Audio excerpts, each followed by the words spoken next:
Hear my prayer, O Lord. Give ear to my supplications. In thy faithfulness answer me, and in thy righteousness. And enter not into judgment with thy servant, for in thy sight shall no man living be justified. For the enemy hath persecuted my soul. He hath smitten my life down to the ground. He hath made me to dwell in darkness, as those that have been long dead. Therefore is my spirit overwhelmed within me. My heart within me is desolate. I remember the days of old. I meditate on all thy works. I muse on the work of thy hands.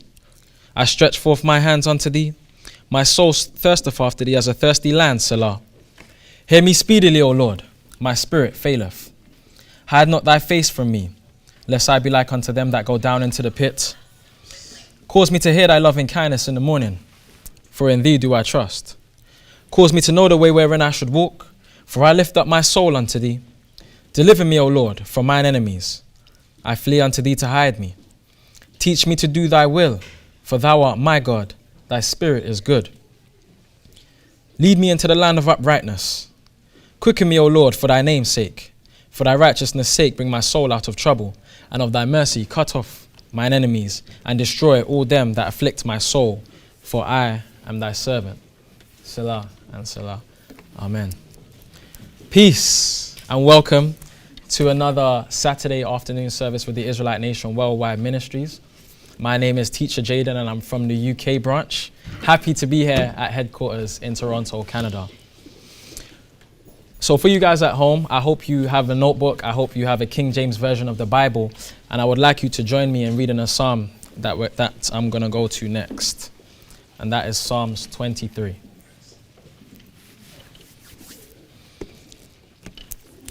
It says, "The Lord is my shepherd, I shall not want. He maketh me to lie down in green pastures. He leadeth me beside the still waters. He restoreth my soul. He leadeth me in a path of righteousness for his name's sake. Yea, though I walk through the valley of the shadow of death, I will fear no evil. For thou art with me. Thy rod and thy staff, they comfort me. Thou preparest a table before me in the presence of mine enemies. Thou anointest my head with oil, my cup runneth over. Surely goodness and mercy shall follow me all the days of my life, and I will dwell in the house of the Lord forever." And there's a particular verse that I want to pick out for today's message. And it's the ending of verse 3. It says, "He leadeth me in the paths of righteousness for his name's sake." So let's go again. "The Lord is my shepherd, I shall not want. He maketh me to lie down in green pastures. He leadeth me beside the still waters. He restoreth my soul. He leadeth me in the path of righteousness for his name's sake." Now the title of this lesson is called "Be Yourself, Everybody Else is Taken." Now, when I think about that, there are three ways that I think about this lesson. I think, one, be yourself. Everybody else is taken in this nation, as in you are your own unique person. The second is be yourself. Everybody else is physically taken in this world. You cannot just be another vessel. You cannot just pick up to choose and be someone else. And the other one is be yourself. Everyone is spiritually taken, and that's by other gods. So I'd like to look at all three of these and allow me to explain. I'm going to start with this nation. Now, there's power in being unique. No one in this world is quite like you and I, right? We're special, right? The scriptures say it has been given to you to understand the mysteries of the kingdom of heaven. The scriptures also say that we have received the spirit of truth of whom the world cannot receive. Are we in agreement of that? So we need to embrace our unique qualities. We're supposed to know, especially as Israelites, right? Corinthians 12, what does it say? It speaks about spiritual gifts, right? And us all having of that same spirit. It says, "Brethren, I would not have you ignorant. There are diversities of gifts, the same spirit. Differences of administration, same Lord. Differences of operations, same God worketh in all." But paraphrasing, to one is given wisdom, to one gifts of healing, to one interpretation of tongues, and to one discerning of spirits. If the foot says, "I am not the hand, so I'm not of the body," is it true? Is it true? It is. It's not true. It's still of the body. and vice versa, because there are many members in that one body, and we all play a part in that one body. We all play a part in this nation. So embrace the unique skills that you have and know that you are special as an Israelite child. Even as an Israelite walking in this earth. Don't hide your talents. We're supposed to know about the parable of the talents, right? What happened to the servant that buried their talent? The servant that buried their talent, it was taken away. It was given to others. And he was referred to as a wicked and slothful servant.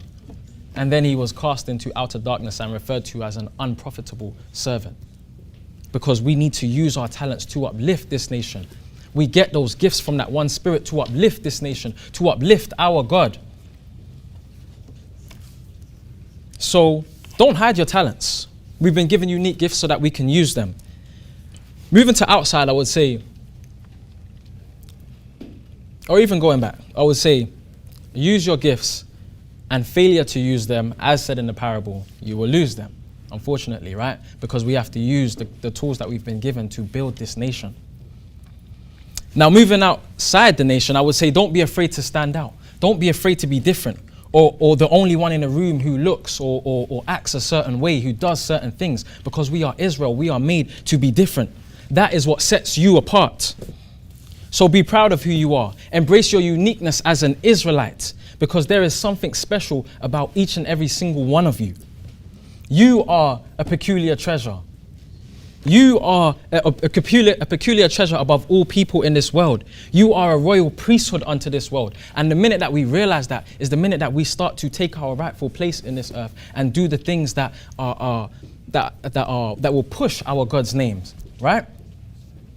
So to the young ones coming up in this nation, I honestly can't stress enough. I would say to be proud of who you are. And young ones, if you're here watching this at Cyberland, I would say, be proud of who you are. When you overcome that doubt of whether you should tell your friends, I've got Bible study on Friday, or I've got Bible study on Saturday, or, it's my holy day and this coming new moon, or I've got to go to a Sabbath day to keep it. Don't be afraid. Don't be shy. Don't be afraid to wear those things with pride, because that is what makes you different to the rest of the entire world. And I promise you, people, once you begin to respect who you are and not hide who you are, people will respect not just you, but our God too. And that is a fact, and I can promise you that. That's why there's a popular saying, if you don't stand for anything, you'll fall for everything, right? So I would say, don't you know that when people see you serve your God with integrity, with strength, unmovable, not wavering at all, they will respect not just you, but our God, and I promise you that. So don't hide for anybody. And I like to use personal examples, so I'll use myself. So I have friends, right? And I'll just give you a few of the examples, and I won't say their names. I have friends that have known me from year 7, so you're looking at 11 years old. And you could speak to them now, and they will say, and they've said to me, so I'll just tell you the conversation that we've had. They've said, you know what, I have to respect you, Jaden, because for as long as I've known you from year 7, 11 years old, you've never changed. You've always been about Israel. Everybody knows between 7 and 9, these were the times when I was growing up in Israel, between 7 and 9, don't call Jaden on a Friday. On Saturdays, between 1 and 5, because those used to be the hours, between 1 and 5, don't call Jaden because he's busy. They knew when I had new moons. They knew when I had Sabbaths. They knew about Passover, Atonement, Feast of Tabernacles. They knew about everything because I was not afraid to hide it. And now 15 years later, I'm not going to say to you that it's going to change overnight and your friends are going to respect you overnight. But what I can say is that when you start to do that, your friends will see, and they see that you're consistent in something and that you have respect for what it is that you do. They will respect your God too. Now, those same friends turn around and look at me and they say, man, I respect you. They say, I respect you because you've been doing this for as long as I've known you. You haven't changed. I've got another friend that says, he says, I've been watching Elder Shadrach's I didn't know he was watching Elder Shadrach's videos. He said he was watching an Israelite, and I said I wanted to check. And when I checked, it happened to be Elder Shadrach's videos. And he said, yeah, I've been watching it because as long as I've known you, nobody's ever been able to prove you wrong. This doesn't happen. May necessarily not happen when you're young. But as you get older and people start to see your consistency in what it is that you do, they begin to respect you. I have another friend. Any of my Israelite brethren could go to a restaurant with him and just ask him to order.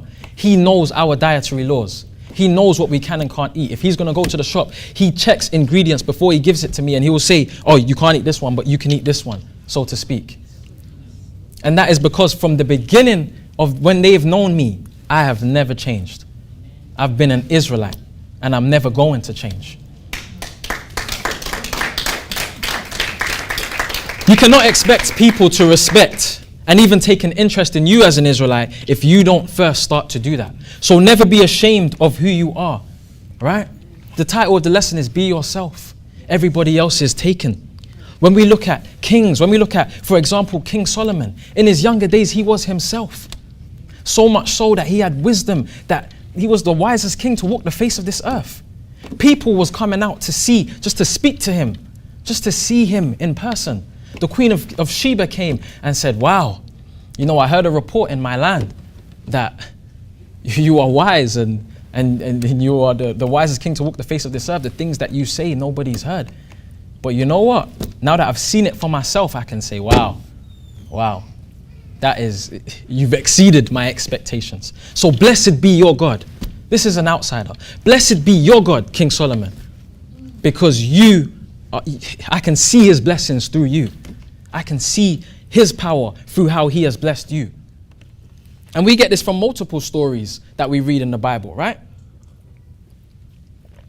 Shadrach, Meshach, and Abednego.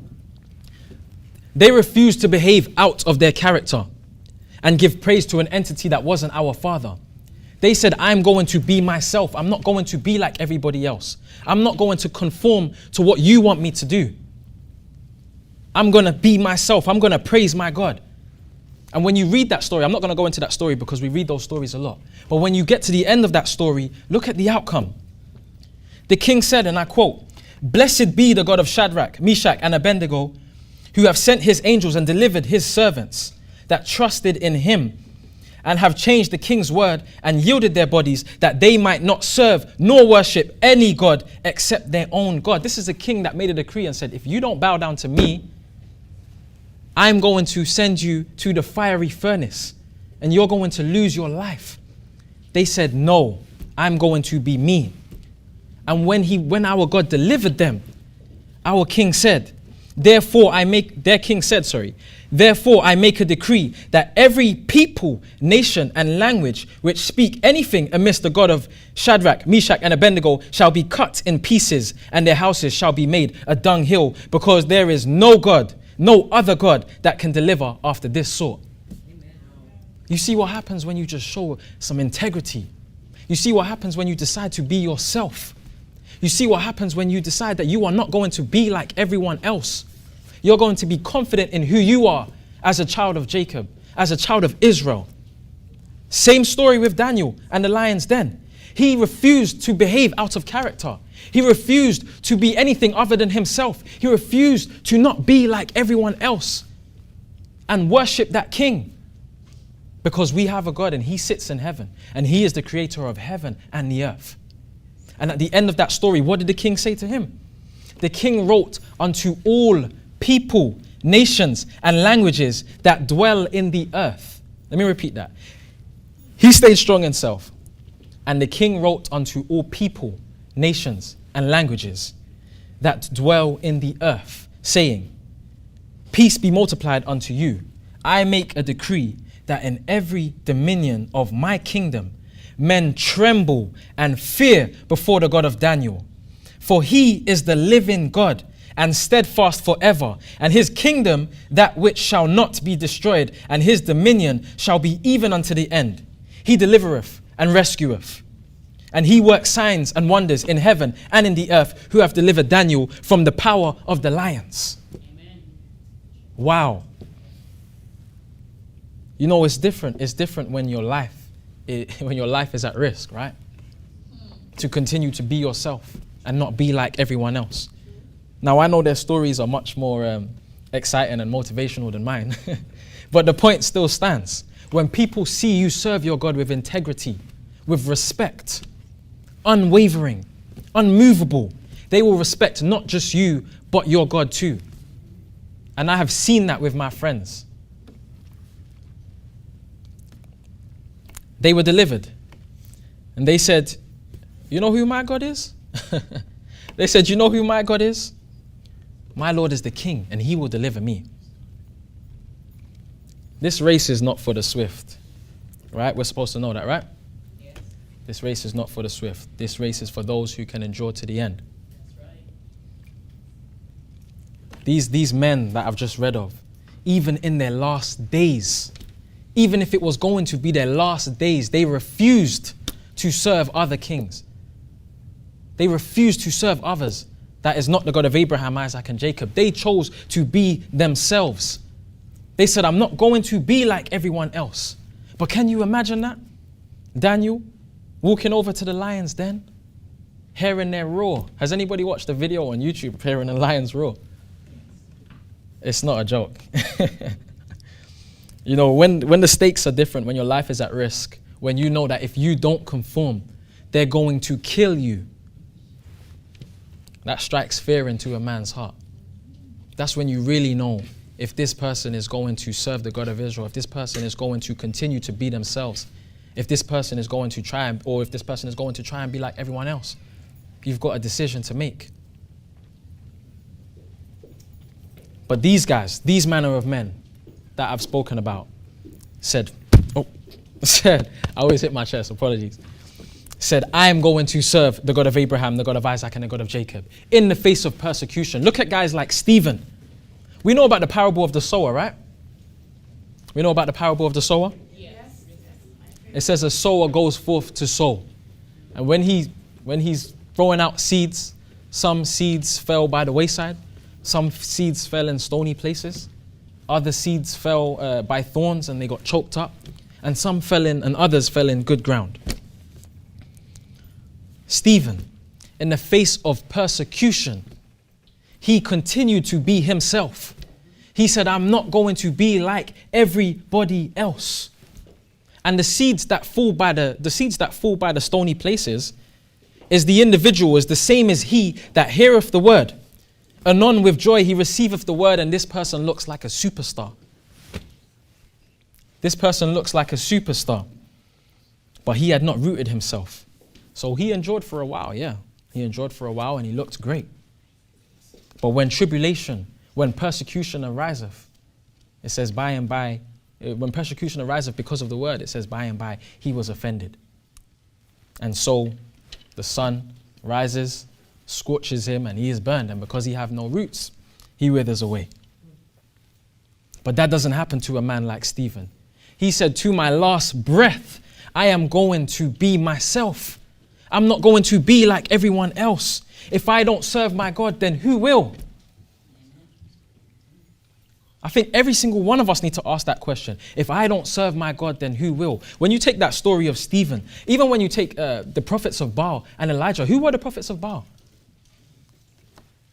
It was us, right? Trying to be like others. Instead of being ourselves, we try to be like others. So I ask, who is going to praise our God if we don't? If in being ourselves, we are serving the God of Abraham, Isaac, and Jacob, and trying to be like everyone else, we are serving others. If we decide that we are going to serve others when the masses, the world, are already serving their gods because they are spiritually taken, who is going to serve our God? We are. That's the right answer. We are. And if we don't, then what? Shall the dust praise thee? Shall it declare the name, the God of Abraham, the God of Isaac, and the God of Jacob? The dust. Let's go into that Acts story. Let's go to Acts 7. Now, Stephen goes into everything here, a breakdown of everything that's happened. But I'm not going to read all of that. I want you guys to focus on verse 51.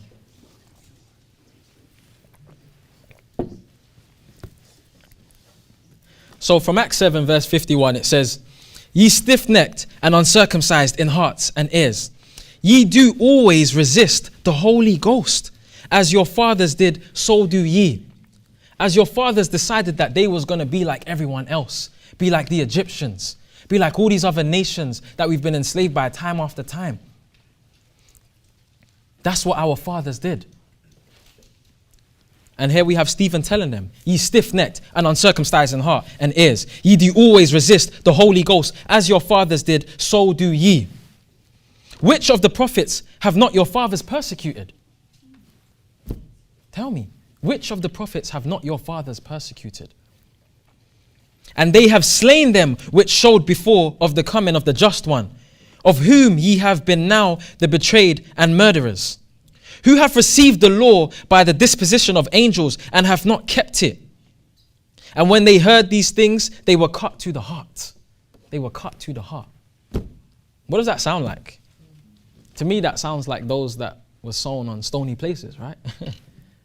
Those that when they were sown and when tribulation and persecution ariseth, all Stephen is doing is telling them a bit of the truth, telling them what they need to hear so that they can act right. They were offended. And how does the rest of the story go? When they heard these things, they were cut to the heart, and they gnashed on him with their teeth. But he, being full of the Holy Ghost, looked up steadfastly into heaven and saw the glory of God and Jesus standing on the right hand of God, and said, Behold, I see the heavens opened, and the Son of Man standing on the right hand of God.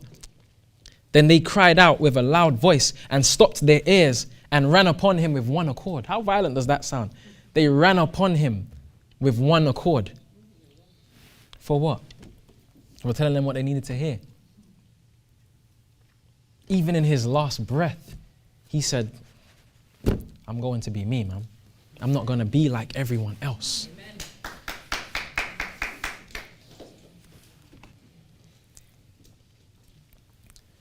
No one's going to rep the God of Israel properly if we don't. He said, no one's going to rep the God of Israel properly. If no one's going to rep the God of Israel properly, I will. And not only physically, like he can't be that vessel, but spiritually. They've been taken by other gods, right? So not only physically, but spiritually. So the title of the lesson is Be Yourself, Everyone Else is Already Taken. I'm looking now, I'm thinking. Be yourself, everyone else is already taken. And again, I said not just physically, but spiritually, taken by other gods. Here you guys are today, and you guys that are listening at home. Here you are. Some of you, most, I presume, called out to serve the God of Abraham, Isaac, and Jacob. But time after time, these kings would come along and try to make us serve their gods. It happened with Daniel, as read. It happened with Shadrach, Meshach, and Abednego. It happened with Esther, Mordecai. It happened with Hezekiah. The list goes on, right? At some point in their lives, all those names, there was some king, some nation of people that came about and said, if you don't conform, if you don't serve me and say, all hail me as the king, then you're going to die. Some men stood up for what they believed in and went against the grain. And they said, I'm not going to be like everyone else. I'm going to be myself as an Israelite. Some men did. But continually, time after time, for some reason, we went to be like the Egyptians. We went to be like other nations. And, we went out into the wilderness. We tempted and we limited the Holy One of Israel. And that's where we really go wrong. And every time we do that, we pain him. Like, imagine how that feels. You have children, and all they do is call someone else dad or call someone else mom. They don't come to you for anything. Imagine how that feels. They won't even respect you. They won't even identify as your children. They want to be like other people of other families. That must pain him. All these other nations have their God, and good for them. Our elder Shadrach teaches us, never criticize, never compromise, right? We're supposed to know that. But if me and you stop serving the Creator, then who will? This is why the God of Israel says, I have a wound. Jeremiah 10:18 says, woe is me for my hurt. My wound is grievous. But I said, truly, this is a grief, and I must bear it. Does that not upset you when you read it?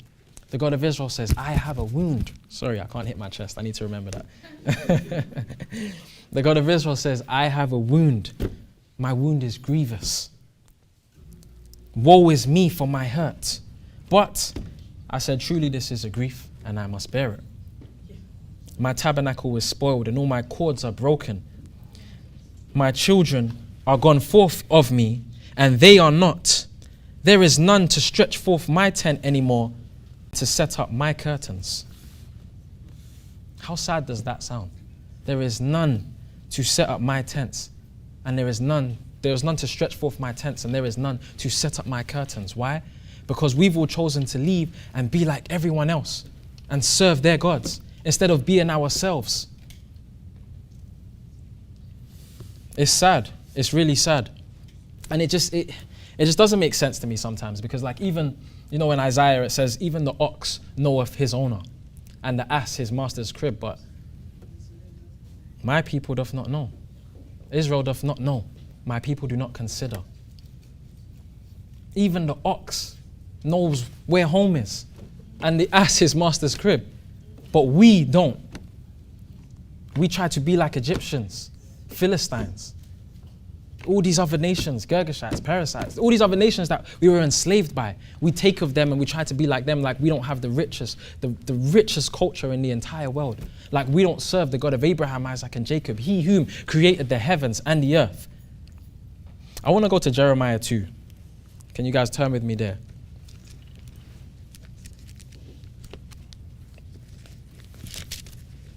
This one. Jeremiah 2, because this sometimes hits home for me as well.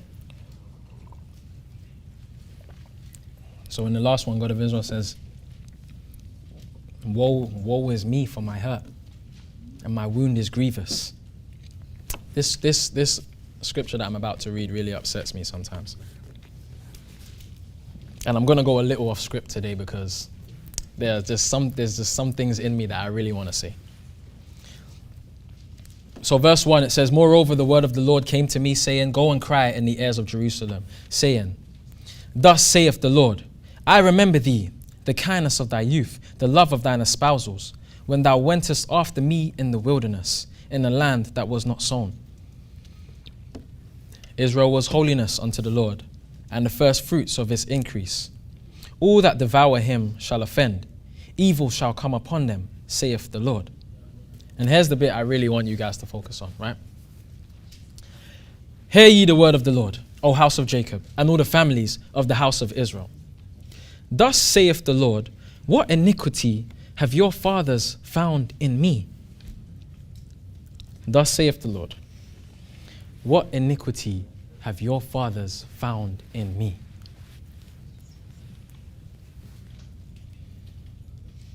That they are gone far from me, and have walked after vanity, and are become vain. Walked after vanity, things wherein there is no profit, and have become vain, like we are of no profit. Like the servant that buried his talent was called an unprofitable servant. We become unprofitable because we are walking after these things. And he's asking, what iniquity have your fathers found in me? Because that could only, he must have been thinking that could only be why they want to be like everyone else, why they want to serve other gods, why they don't want to be themselves and serve me. What verse was I at? Verse 6. Neither said they, where is the Lord that brought us up out of the land of Egypt, that led us through the wilderness, through a land of deserts and of pits, through a land of drought and of the shadow of death, through a land that no man passed through and where no man dwelt. And I brought you into a plentiful country to eat the fruit thereof and the goodness thereof. But when ye entered, ye defiled my land and made mine heritage an abomination. Let me go back a bit. I'm going to go from 5. Thus saith the Lord, what iniquity have your fathers found in me, that they are gone far from me and have walked after vanity and are become vain? Neither said they, where is the Lord that brought us up out of the land of Egypt, that led us through the wilderness, through a land of deserts and of pits, through a land of drought and of the shadow of death, through a land that no man passed through and where no man dwelt? And I brought you into a plentiful country to eat the fruit thereof and the goodness thereof. But when ye entered, ye defiled my land and made mine heritage an abomination. The priest said not, where is the Lord? And they that handled the law knew me not. The pastors also transgressed against me, and the prophets prophesied by Baal and walked after things that do not profit. We have a way to live. We've been called out. It says, Israel is my son, even my firstborn. But we choose not to be ourselves. We choose, in this story, we hear the words of the God of Abraham, the God of Isaac, and the God of Jacob. And how much it pains him for us to go out and serve other gods, for us to try to be like everyone else. They're already taken. They're already taken by other gods. So if we decide that we're not going to serve the God of Abraham, Isaac, and Jacob, then who serves him? Again, I ask you, shall the dust praise thee? Shall it declare thy name? What verse was I on? 9. Wherefore I will yet plead with you, saith the Lord. But should he have to? That's my question. Wherefore I will yet plead with you, saith the Lord, and with your children's children will I plead. 4. Pass over the isles of Chittim and see, and send unto Kedar, and consider diligently, and see if there be such a thing. Hath a nation changed their gods, which are yet no gods? But my people have changed their glory for that which do not profit. Hath a nation changed their gods, which are yet no gods? When I look out, and this is where I said I'm going to digress. When I look out and I see other nations and their discipline that they have for their gods, sometimes it upsets me. I'll be completely honest with you guys, because they are not trying to be like everyone else. They rep who they are with pride. They do not care. They do not care about your faces. They even do it in the streets so that everyone can see how proud they are to be themselves. We're the only people that try to be like everyone else. We're the only people, as it says here in verse 11, that have changed their gods, which are yet no gods. It says, but my people have changed their glory for that which do not profit. Be astonished, O ye heavens, at this, and be horribly afraid. Be ye very desolate, saith the Lord, for my people have committed two evils. They have forsaken me, the fountain of living waters, and hewed them out cisterns, broken cisterns that can hold no water. And we're supposed to know about the power of water, right? And I'll tell you why it annoys me. Why it annoys me is because there's a scripture in Exodus 2.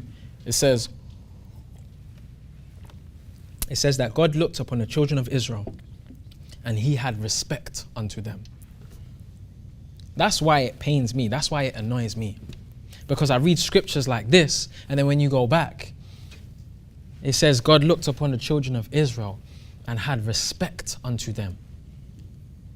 And in my view, it just seems like that respect is not mutual.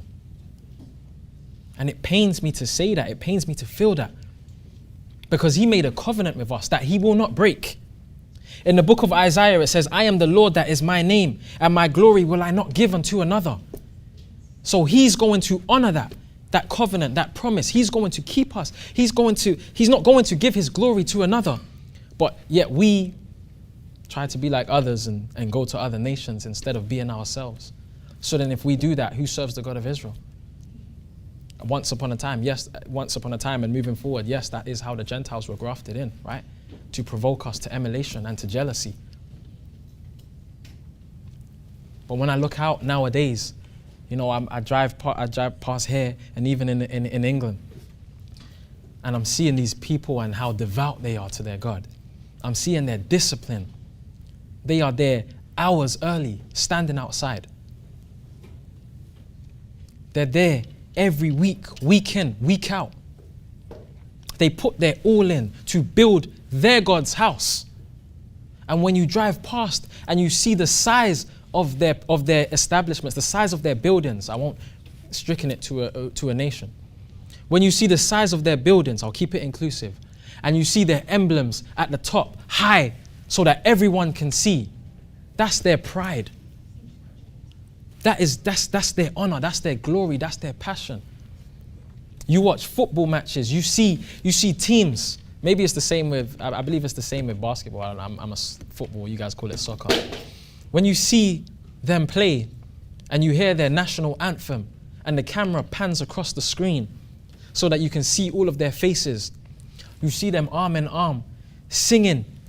Some of them are crying. Some of them look really upset. Or just that they're really, I say upset, it's just that they're really feeling it. They really look at their national anthem and take pride every single time they sing it. You know that in a football stadium, if you talk when a national anthem is on, and I say football, no, I'm talking about soccer. I don't know if this happens in other sports. In a football stadium, if another country, if it's a competition between nations, and another country is doing their national anthem, and you are talking or doing something else during their national anthem, security will come to you and ask you to leave because they say that you are not showing them respect. You're not showing their nation respect. You're not showing their anthem respect. So think about that. The next time you're singing the anthem, look to your left, look to your right, even hold yourselves accountable and sing our anthem with passion, because nobody else sings that anthem, because that is not theirs. That has been given to us. They're not trying to be like everyone else. They have their own anthems. They have their own things that they recite. And so do we. In servitude of the God of Abraham, the God of Isaac, and the God of Jacob. And when we start to respect that, things will change. But we can't expect other people to respect what we do if we don't even respect it. That makes zero sense to me. Let's go to, how long do I have? Wow, time's flying. Deuteronomy 4. Let's go to Deuteronomy 4.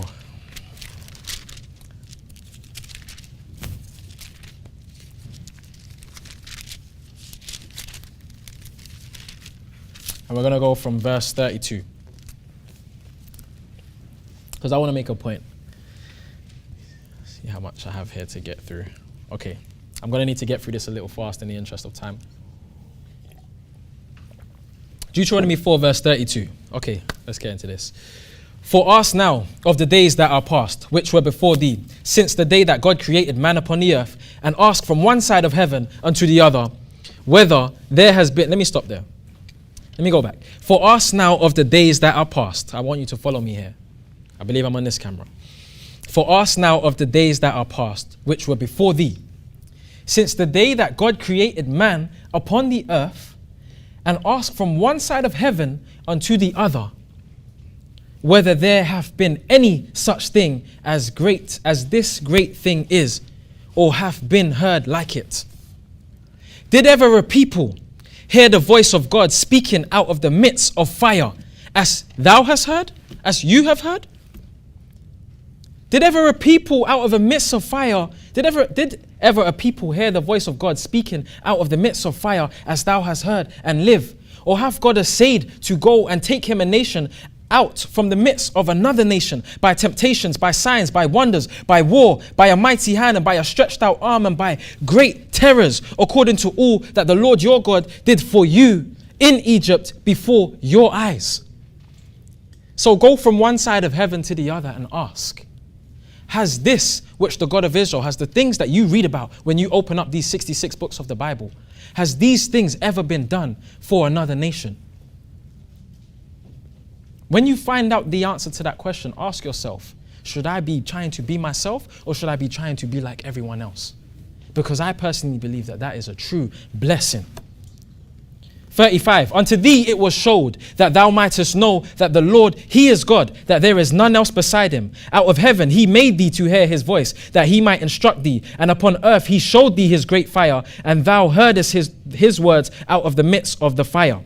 And because he loved thy fathers, therefore he chose their seed after them, and brought thee out in his sight with his mighty power out of Egypt, to drive out nations from before thee, greater and mightier than thou art, to bring thee in, to give thee their land for an inheritance, as it is this day. Know therefore this day, and consider it in thine heart, that the Lord, he is God, in heaven above and upon the earth beneath, and there is none else. Thou shalt therefore keep his statutes and his commandments, which I command thee this day, that it may go well with thee and with thy children after thee, and that thou mayest prolong thy days upon the earth, which the Lord thy God giveth to thee forever. Title of the lesson is Be Yourself. Everybody else is already taken. And I said that's taken by other gods, right? Physically, they're already taken. You cannot be them. Spiritually, they're already taken by other gods. And I said that if we're not serving the God of Israel properly, the way that we're supposed to, then who will? Our Father, as just read, has done amazing things for us. Amazing things for us. And I really want to hit my chest. So I'll do this. I just truly believe that it is time that we just really step up, that we really show respect, that we really get disciplined, because we serve the greatest God. They serve gods that are no gods. We serve the creator of heaven and earth. Put into this nation and reap. Put into this nation so that we uplift our God's name, so that the world may know the God of Abraham, the God of Isaac, and the God of Jacob's name. So as I said earlier, I'll tell you guys, I have a wound. My wound is again, as I said, since I've been here, I drive past and I just see the discipline that these other nations have, and it pains me. It honestly does pain me to see them putting in so much in. And they have their massive place with their emblems high in the sky. So much parking spaces that everyone in your household could drive their own individual cars. And I'm like, my God deserves that. Amen. My God does deserve that, man. Amen. And here's why. Let's go to Joshua 24. Joshua 24, I'm going to go from the first verse.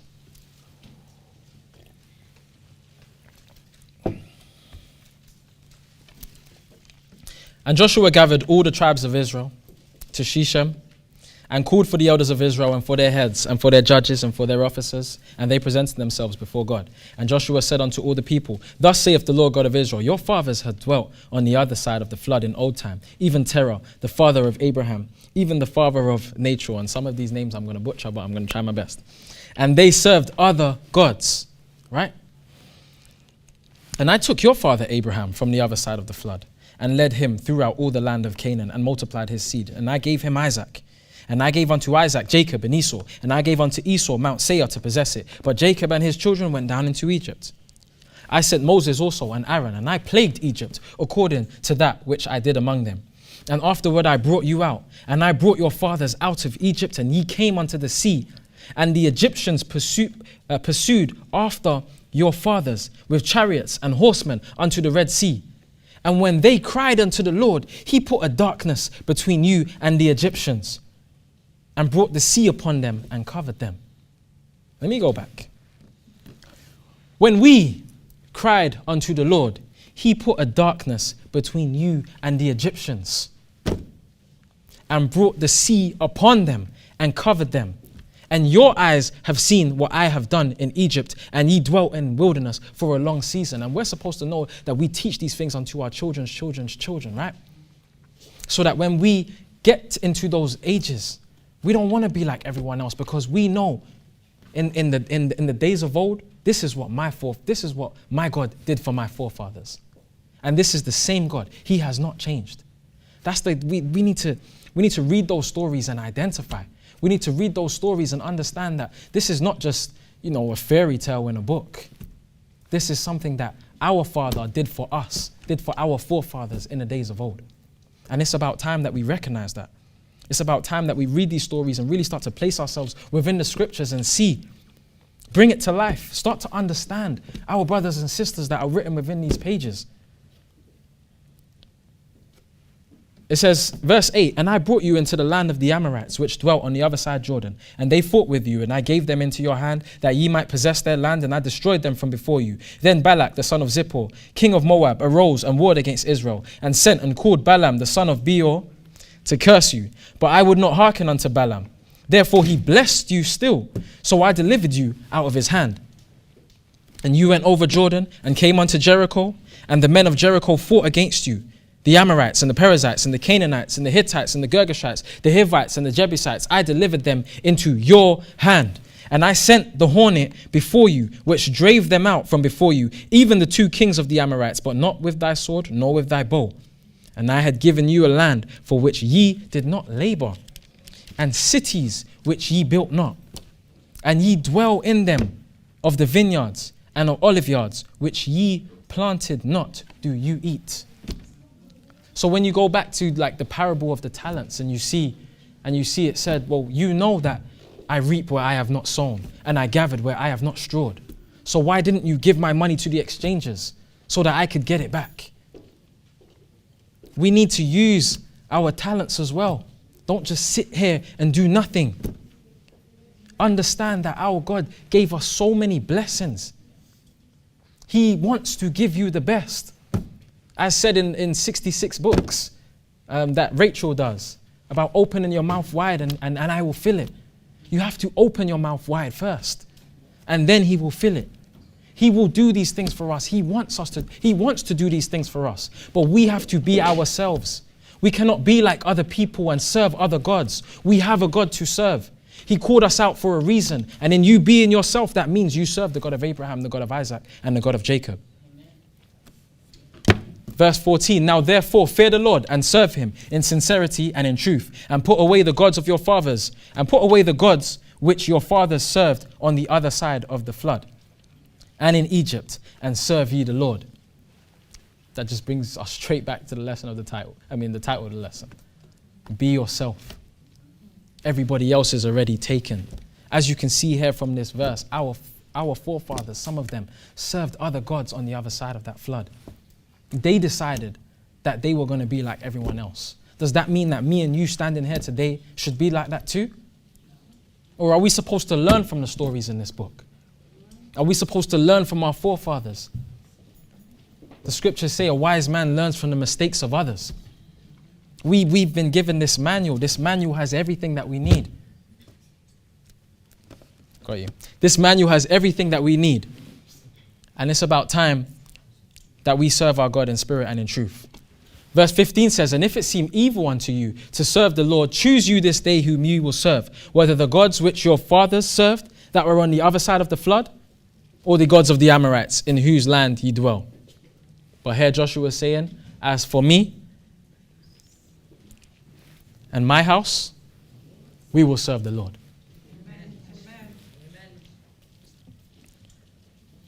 As for me and my house, we will serve the Lord. As for me and this Israelite nation, we will serve the Lord. As for me and my brethren that are here today, and my brethren that are on this camera, we will serve the Lord.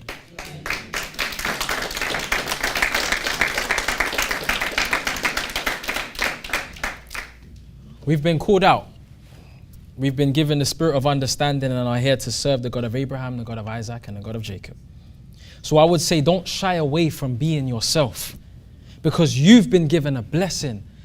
And I say it all the time, a blessing, not just only a blessing, not just only a privilege, but an honor to serve the God of Abraham, the God of Isaac, and the God of Jacob. And I don't mean in lip service. And that's why when I spoke and I tried to plead to the younger generation coming up in this nation in the beginning of my lessons, there is no age restriction on being yourself. Amen. King Josiah was a king from 8 years old. So we need to understand that and be yourself. As I said, learn from my stories if you can, and develop your own stories and then use your stories to teach the younger generation after you. If people see you being yourself, if people see you respecting our God, then they will respect you first, and then they will respect our God, because they see that you are serious. They see that you're not going to waver in faith, right? But don't just call yourself an Israelite and do nothing that aligns with the goals of this nation. The parable of the sower that I keep mentioning, the seeds that heareth the word, the seeds that were good seeds, should I say, are seeds that not only heareth the word, not only understandeth it, but the seeds that brought forth good fruit. So it's not just enough to hear the word and receive it, because the seeds that fell by stony places They received the word too. And they were anon with joy. It's the ones that go on to put in the work. You cannot just be here and do nothing. In the book of Luke, it says a man owned a vineyard. And he came to this fig tree for 3 years. And 3 years, every time he came back to this fig tree, there was no fruit on it. None. So we said to the dresser of the vineyard, cut it down. Cut it down. Why cumbereth it the ground? To cumber is to obstruct. It's a barrier. This is obstructing progress. This is a barrier of progress. That vineyard, that certain man can be seen as my father. That vineyard can be seen as the earth. We are the seeds that were sown. And a tree that is not going to bring forth fruit. Read the book of Luke. It says if that tree is not going to bring forth fruit, cut it down. Cut it down. Why cumbereth it the ground? And the dresser of the vineyard said, okay, just before I cut it down, just give me a year. Let me dung the ground. Let me dig about it and dung the ground. Let me do everything I can to ensure that this tree does what it can. Like I put it in the best possible situations in order to be able to bring forth fruit. And if after a year, okay, I'll cut it down. But that should give me and you a lesson. That should tell me and you that we cannot just sit here occupying a seat. That we cannot just do nothing. Be like the ant. It says the ant, it gathers, right? It gathers for its time of harvest. And they have no leader, they have no king, but they do it. We have direction, we have a supreme council, we have councils worldwide in order to make sure that this nation goes the way that it should go. It's time that we take that discipline, put in the work, and be ourselves. I know I'm running short for time.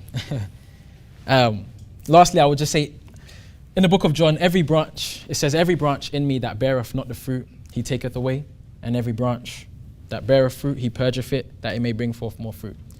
Every branch in me that beareth not fruit, he taketh away. It's not personal. It's never personal. It just means be the best you that you can be, right?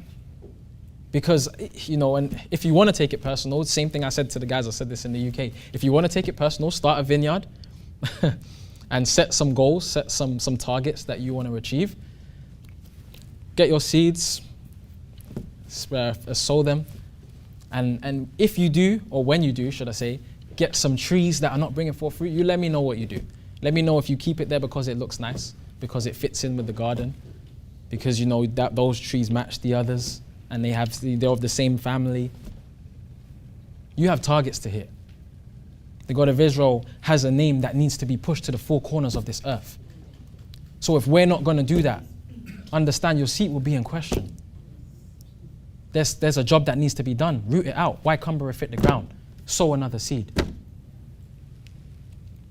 So I would say, in closing,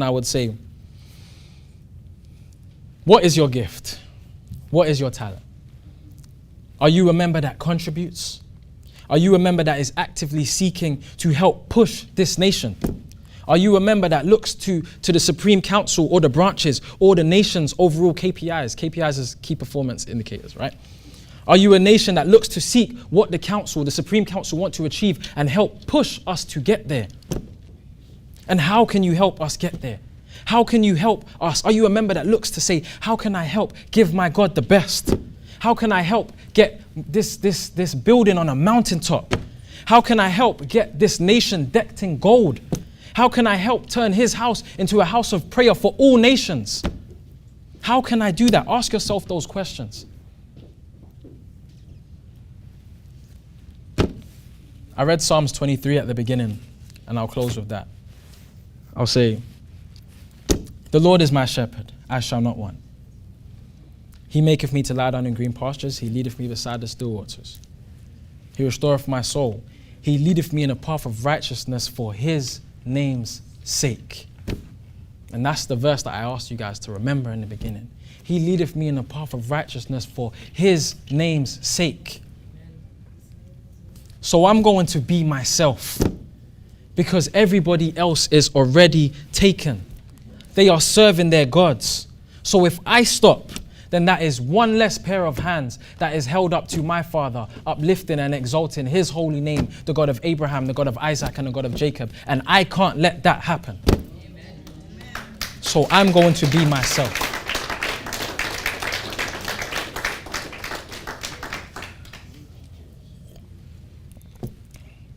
So as I said, I'm going to be myself. Are you? Yeah? It looks like that's all I have time for today. So thank you for listening to me. I would like to welcome up Priest Doreen. Peace.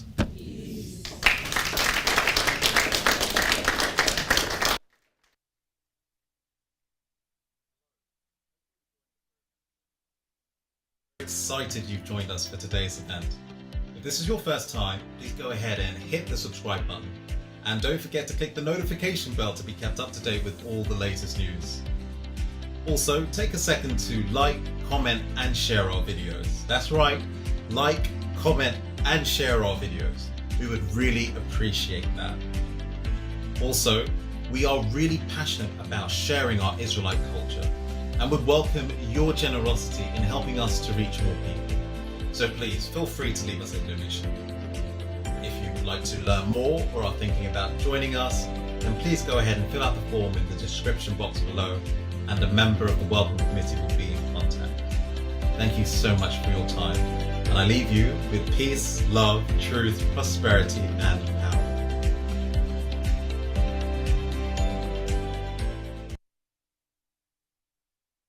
Welcome to the Israelite Nation Worldwide Ministries. I'm going to read a psalm, Psalm 138. I will praise thee with my whole heart. Before the gods will I sing praise unto thee. I will worship toward thy holy temple and praise thy name for thy loving kindness and for thy truth. For thou hast magnified thy word above all thy name. In the day when I cried,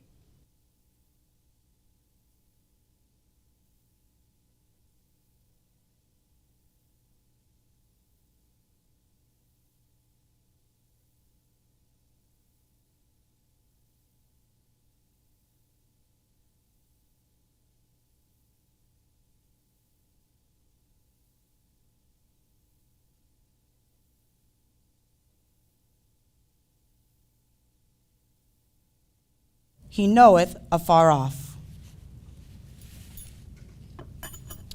Though I walk in the midst of trouble, thou wilt revive me. Thy right hand, stretch forth thy right hand against the wrath of my enemies, and thy right hand shall save me. The Lord will perfect that which concerneth me. Thy mercy, O Lord, endureth forever. Forsake not the works of thy own hands. Selah and Selah. Amen. Good afternoon, everyone. We're here. Woo! It's our new year. We're looking good, feeling good. And I believe we are all being ourselves because it's our time, right? Our time. I want to say thank you to Teacher Jaden, even the leader of the UK branch, for absolutely correct, his insightful message. Be yourself. You know why? Because everybody else is taken. And who can be like you? Who can be your own unique self, jazzy, smart, good looking? Why would you want to be like everybody else when everybody else is trying to be like you? Right? All right, so I want to set the stage here for a little bit. I want to go right into it. And for some context, let's go to 2 Samuel chapter 2.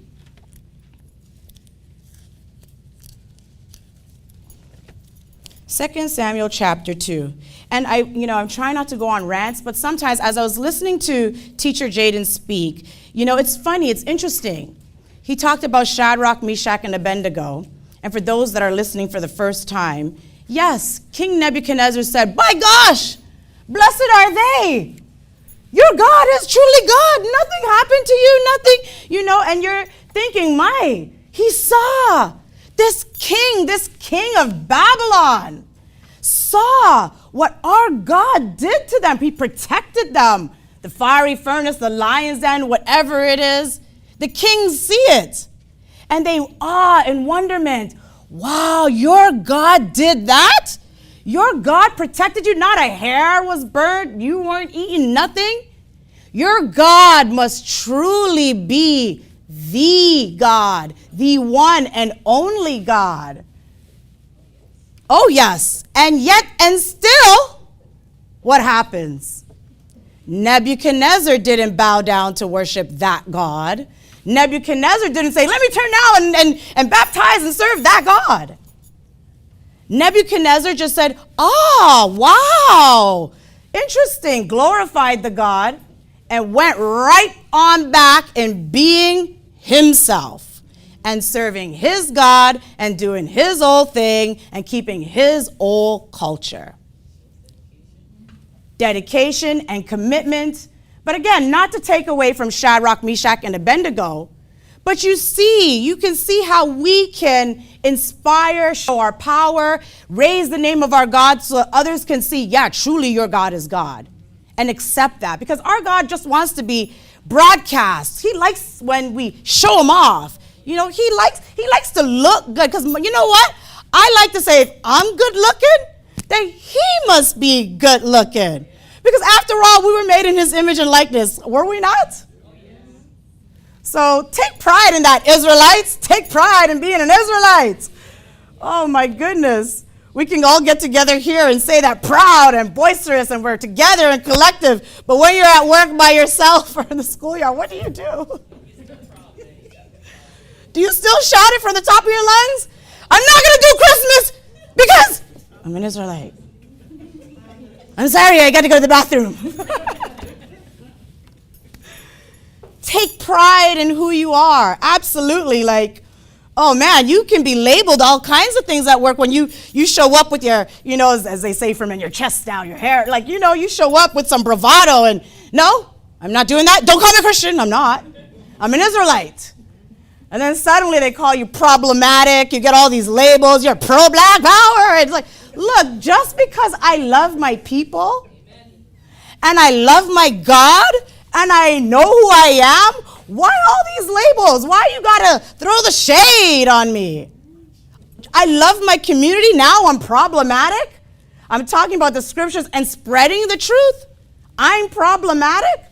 Oh my goodness, what would this world do if the entire world knew everything that we knew here? Boy, now that would be problematic. All pun intended. All right, let's go to 2 Samuel chapter 2. And where are we going to go for context?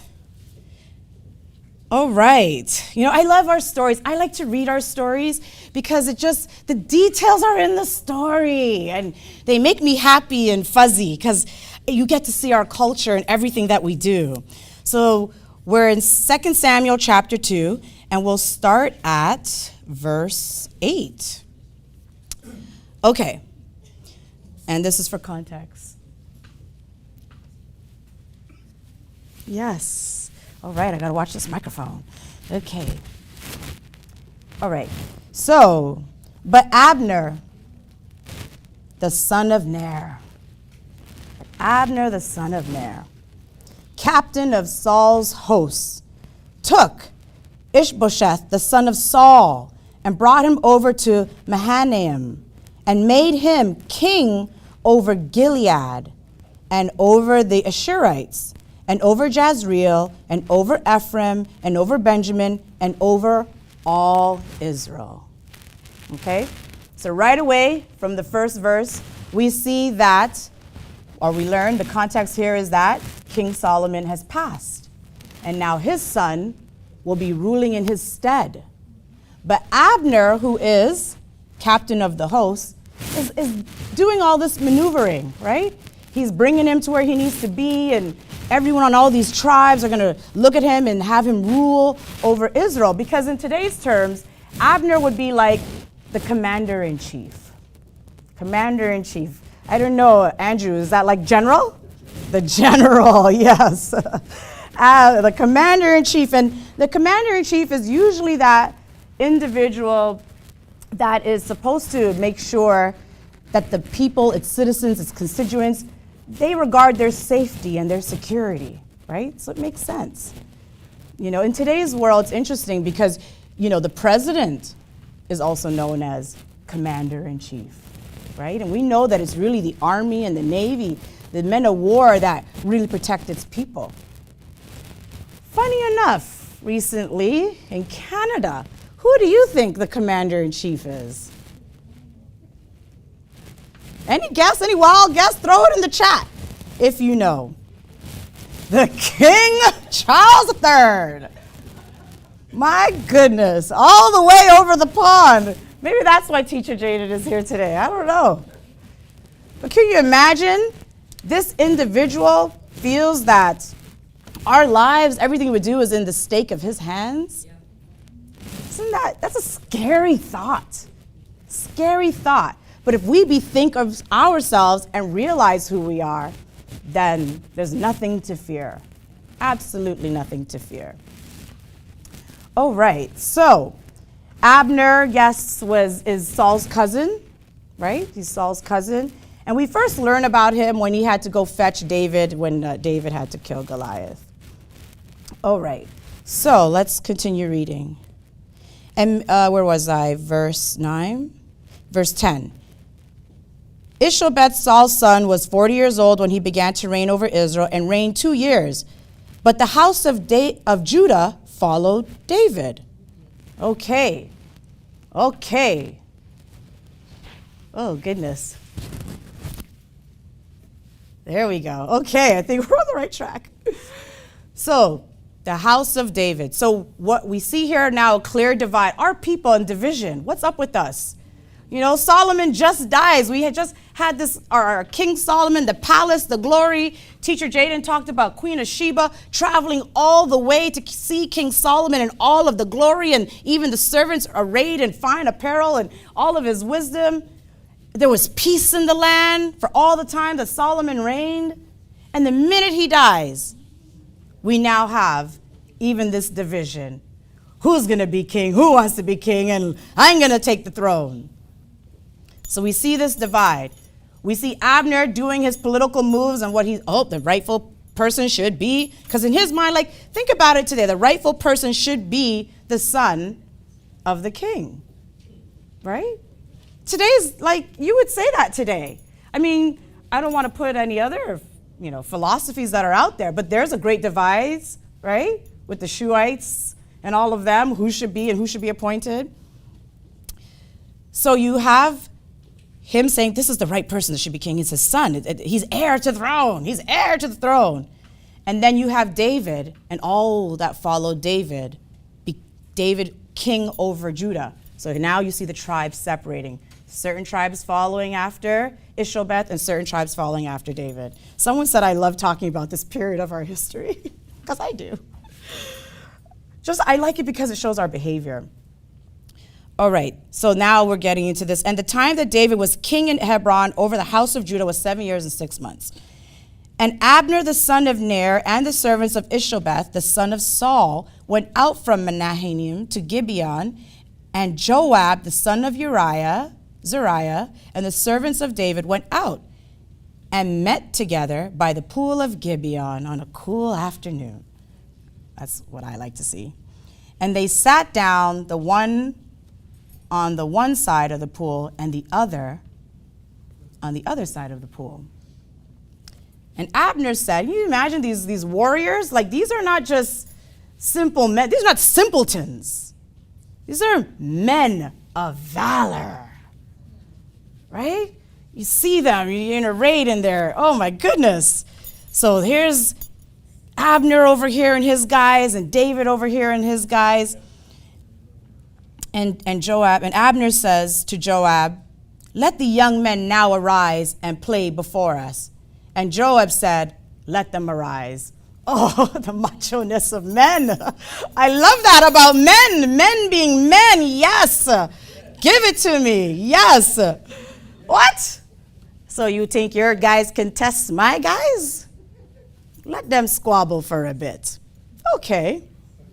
You know, who's got the kahunas here? Verse 15. Then there arose and went over by number 12 of Benjamin, which pertained to Ishabat, the son of Saul. So on Abner's side, 12, right? And 12 of the servants of David. Interesting, 12 on each side. Okay, you can call this like basically civil war happening in Israel. Right? Whenever we're killing each other, it's civil war, believe it or not. Those that follow after David and those that think that rightful heir of Saul should be Ishabeth following Abner.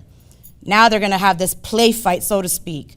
And they caught everyone his fellow by the head and thrust his sword in his fellow's side. So they fell down together, wherefore that place was called Hethlekahazarim.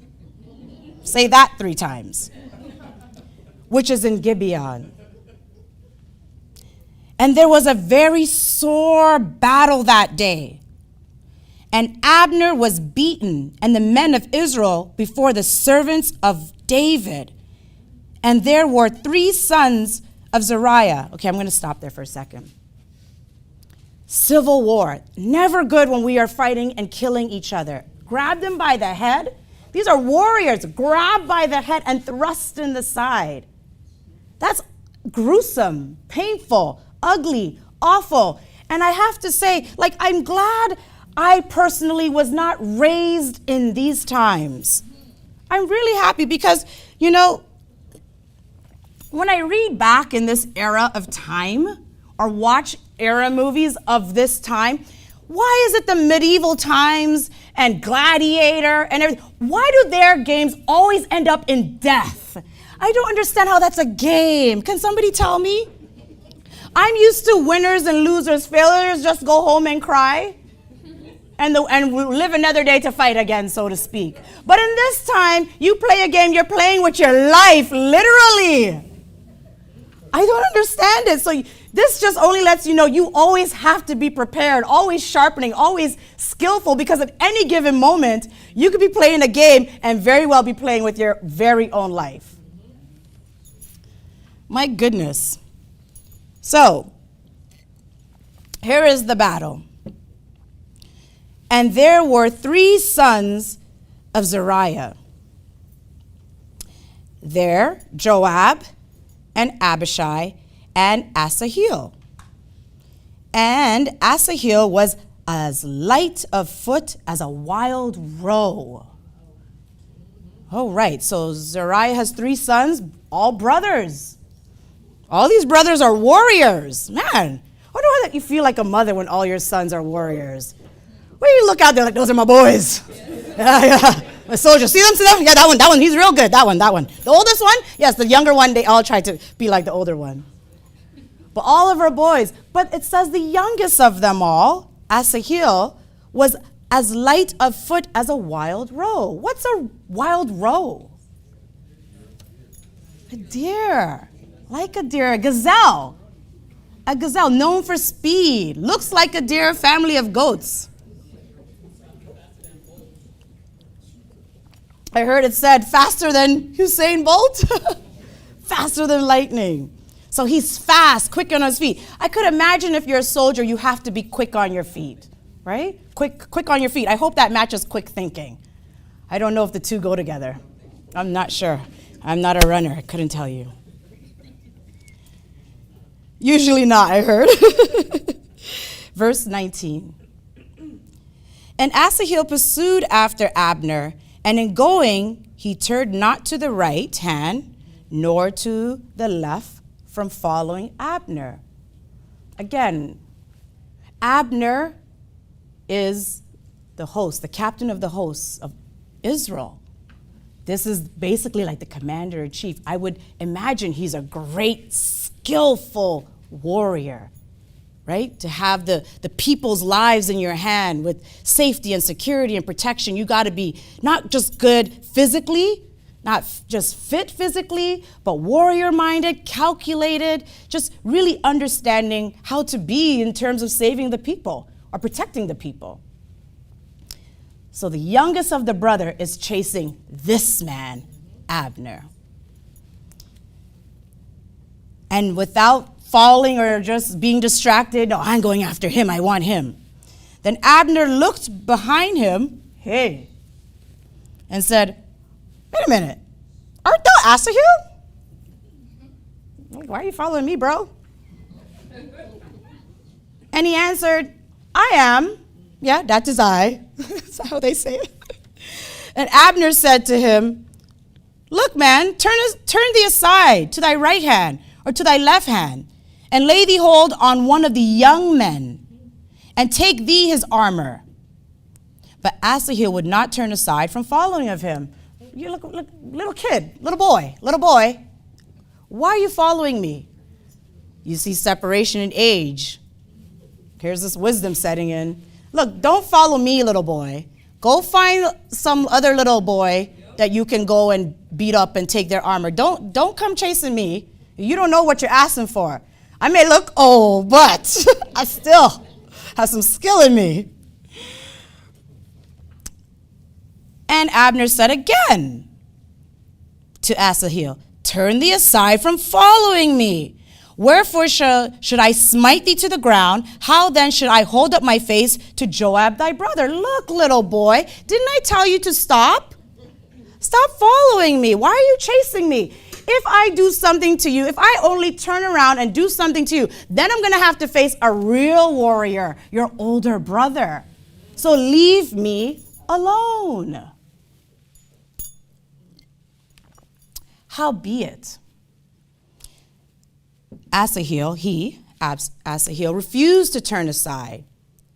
Wherefore Abner with the hinder end of the spear smote him under the 5th rib, that the spear came out behind him, and he fell down there and died in the same place. And it came to pass that as many as came to the place where Asahel fell down and died stood still. Oh my gosh, did Abner just kill Joab's brother? Like, did Abner not even have respect to turn around and fight like warriors fight? Just thrust the spear in the back and it go through the 5th rib to kill him instantly? As everyone knows, our Elder Shadrach, you know what?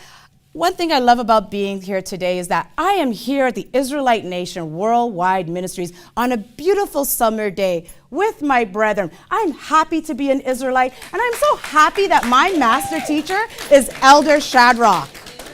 And in the presence of even the Supreme Council, because there's just so much we get here and learn that when you read like our history, you get goosebumps and chills. Like, you can eat it up and talk about it for hours. Like, oh my gosh, what was wrong with that boy? Like, oh my goodness, why would he do that? Would I do that? Da-da-da. Like, you just get to really digest it. You know, I love it. So, and I love my people because we don't change. Like, the way we behave in the scriptures is us now. I just love us.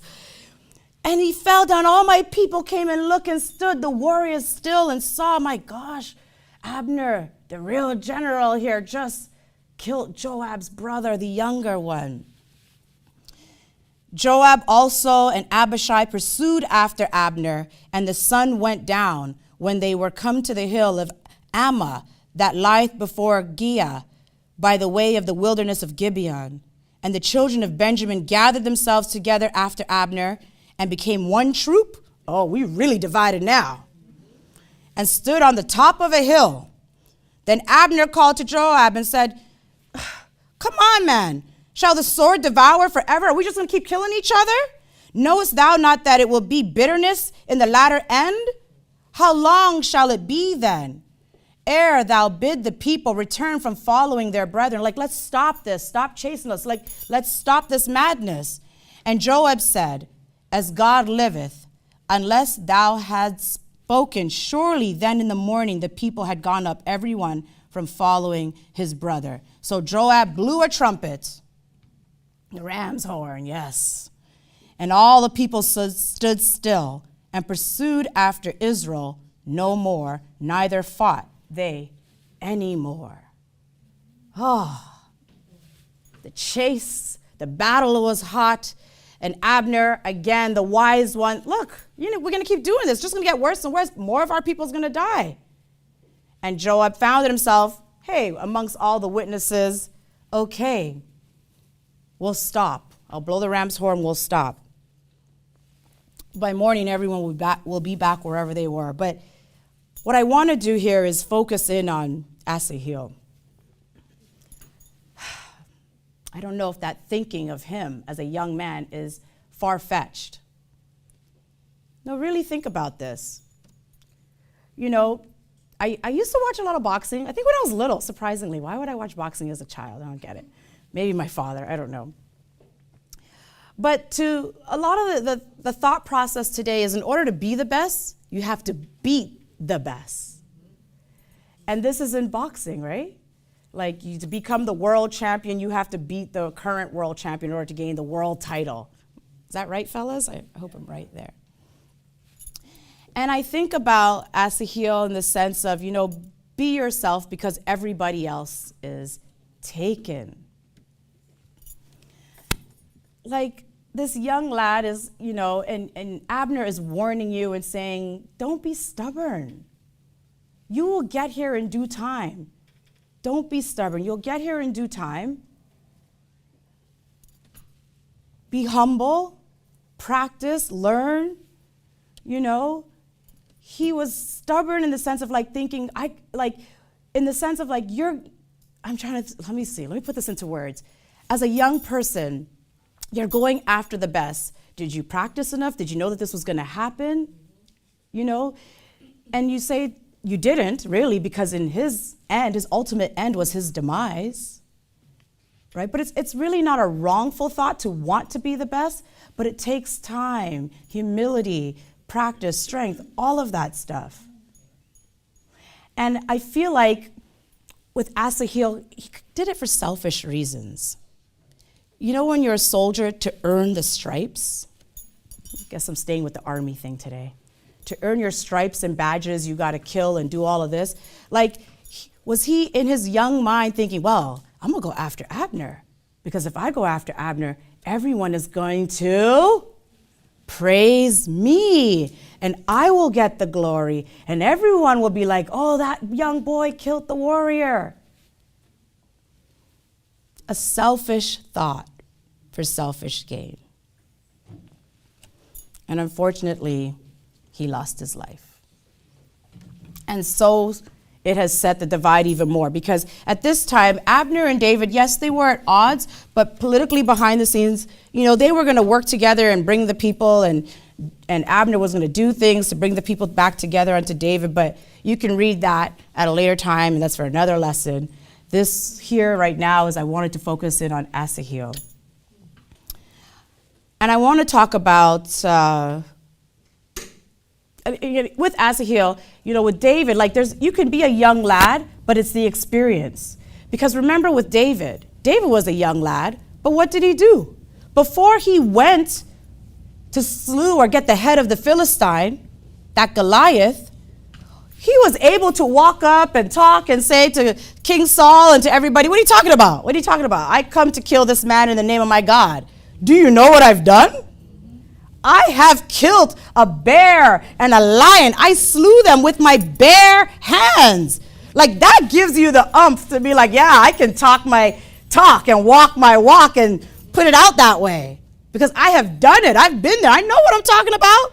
Let me ask you guys, anybody here ever been to the zoo? Anybody ever watch YouTube videos where people or Instagram videos where they just tantalize and pester these tigers and lions?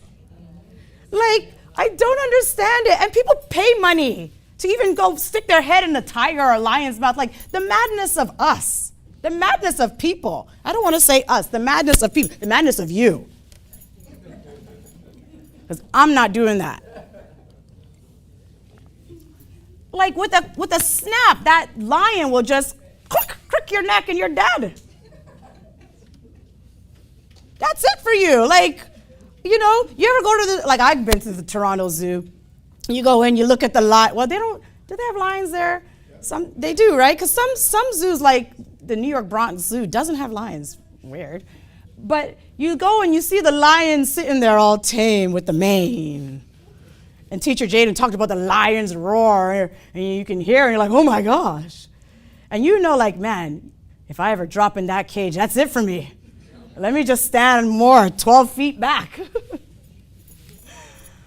Lions are no joke. But here is David with his hands saying, as a young lad, I slew a bear, I slew a lion because they came into the herd and tried to steal one of the sheep, and nobody's going to take my sheep. I'm the shepherd here. I'm protecting this flock. I am the real commander-in-chief of this flock. And I will do whatever I have to do to protect it. It's no wonder David, the lad, grew up to become king. Elder Castrelli, I feel you. To become that commander-in-chief to protect the flock of Israel.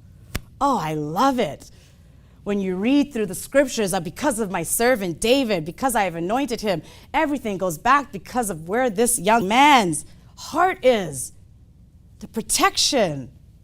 Oh, I just love it. But today's topic is be yourself because everybody else is taken. I'm going to recite this story. It's not in the scriptures, but it uses elements like lion and sheep. I think I may have told it before. I like it because I talk about it all the time. So if you've heard this before, I apologize. Let's see if I can put a twist on it. This is the lion and the sheep. There was a lioness that was on her last leg. And she actually was pregnant. And she gave birth to a cub. And after she bare the cub had no mother and went astray and started looking for a family. This cub found a herd of sheep. And the sheep, the mother of all the sheep was like, you know what? I'm going to take him in. I'm going to take him in and grow him like one of my own. So the cub was there, doing everything like the sheep, eating grass like the sheep, trying to bleep like the sheep. And he started to grow. What is sheep? What's the sound of sheep? Bah, bleep, I don't know. Put it in the chat. Bleep like a sheep, even eating grass. But the cub knew something was off. Something inside me just doesn't feel right. I can't really put my finger on it, but something deep down inside. I can't explain it, but something is just off and terribly off. Anyway, he kept being there and growing, and the other sheep, as they start to get older, as cubs and people and animals do, start to look at him. Look at that cub. Look at him. He's growing kind of funny. Where's his horns? He don't look like us. Where's his fur? It's not like ours. He don't bleep the way we bleep, and start to make fun of him. Ridicule him, maybe call him nasty sheep names, or cub names. Probably tell him he's ugly. You got ugly hair, cub. Your hair is ugly, cub. That mane is ugly, and you weird, and your voice is weird. Everything about you is weird. One day they're chilling out there, out in the field, and doing what they need to do, eating grass. And an older lion comes about the place, suing in, looking on from a distance, and starts to run, takes off fast towards the sheep. Because this is the attack. I'm going to get my meal today, this older lion says.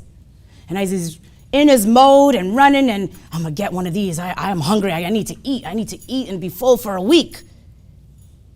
He's running, and looks off to the side. What the heck is that? Why the heck is this cub lion running away with the sheep? Is he nuts? Is he crazy? I gotta figure this out. No. I forget these sheep right now. This is too interesting and such a distraction. Forget these sheep. I'm gonna chase that cub. So he runs after the cub, chases him, and he catches up with the cub, and the cub he grabs him, I don't know, by the paws and the claws.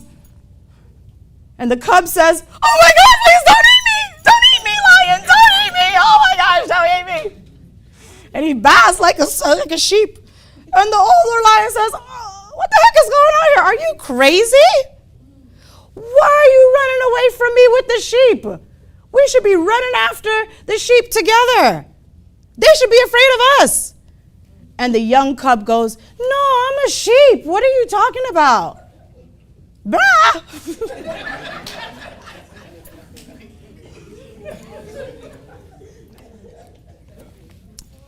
And the older lion ponders like, what is he talking about? What's happening here? This is really sad. I cannot believe one of my own that looks like me thinks he's somebody else, or thinks he belongs to another family. What the heck? And now I'm telling him he's me, and he's telling me no. Why won't he listen to me? How am I going to get this cub to understand? So what does the older cub do? He gracefully brings the young cub and says, "Okay, what are my elements around me? Okay, let's figure out this jungle. Oh, I know. There's a puddle or a river or a lake over there. I'm going to bring the cub there." So the older lion leads the cub to the pool of water and says, look in it. And what does the cub see? Himself. They look alike. And what does the cub start to bethink? This self-awareness. My gosh, I'm not a sheep after all. How dumb could I have been? How silly was I? But I look more like this old guy. Wow. And then the older lion looks at the young cub and says, "Let me show you your rightful..." I'm not going to do it. I was hoping Teacher Jaden would have done this. And the older lion says, "Let me show you what makes you king of the jungle." And he starts to roar. This loud, bellowous lion roar. And the whole jungle shakes. And all the sheep in the jungle, shaking in their paws and shaking in their claws. That's the lion's roar. And he says, "You try." And the young cub tries. Roar. And it's not as great as the older lion, but it's a roar. You know, he's starting. He's becoming himself. The self-awareness, self-reflection starts to set in. He now starts to take pride in himself. But by gosh, this is who I really am. I am going to keep working on my roar and perfecting my roar so that one day I can roar just like the older lion and even better, because that is my rightful place. Now, I don't think it takes a rocket scientist, but if it does, I may have to just say this obviously, as I like to say, was an analogy for how I view Israel and Israelites.